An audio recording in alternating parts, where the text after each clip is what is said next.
चोर, डाकू, लुटेरे सगळे सगळे गेले भाजपमध्ये. साफ झालंय, स्वच्छ झाले पक्षाला.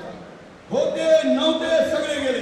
कोणी ईडीला घाबरून गेले, कोणी सीबीआयला घाबरून गेले, कोणी धाक दाखवल्यामुळे गेले.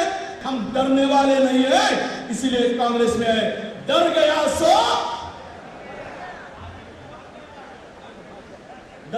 सो भाग गए.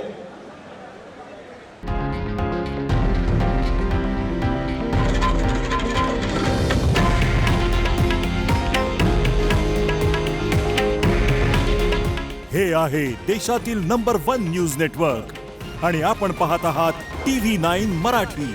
काळजी तुमची, हित महाराष्ट्राचं.